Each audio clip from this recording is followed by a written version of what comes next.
এমনকি মরুভূমির উপর দিয়ে যদি কোনো সুন্দরী রমণী অলঙ্কারে সুসজ্জিত হয়ে সুদূর ইয়ামান থেকে পায়ে হেঁটে মদিনায় আসছে, নেতা ভালো, হুকুমত ভালো, নেতৃত্ব ভালো, দেশের আইন ভালো, দেশে ইনসাফ আছে, চুরি করলে হাত কাটা হয়, জেনা ব্যভিচার করলে সঙ্গে সার করা হয়, তাকে মৃত্যুদণ্ড দেয়া হয়, শরাব পান করলে তাকে দুর্রা মারা হয়, যদি সে আমিরুল মুমিনিন উমরের ছেলেও হয় তাও তাকে দুর্রা মারা হয়, জেনা করলে সঙ্গে সার করা হয়, যদি সে কালিমা পড়া মুমিনও হয়।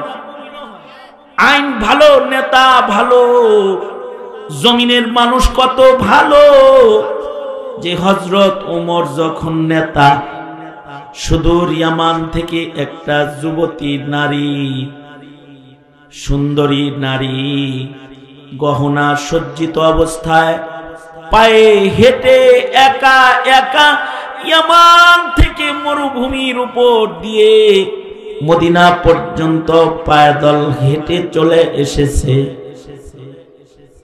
হযরত ওমর তাকে বলে, তুমি একা আসলে কেন? কয়, আমার কোনো মাহরাম পুরুষ নাই।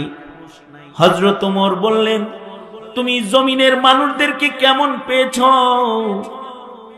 মহিলাটা বলে, জমিনের মানুষদেরকে মুত্তাকি পেয়েছি, কারণ আমার মতো যুবতী সুন্দরী নারী সুসজ্জিত অবস্থায় ইয়ামান থেকে মদিনা পর্যন্ত পায়ে হেঁটে আসছি। একটা যুবক পাওয়া যায় নাই যে যুবকটা আমার সৌন্দর্যের দিকে চোখ উঠায়া তাকায়। আল্লাহু আকবার, জোরে করে বলো।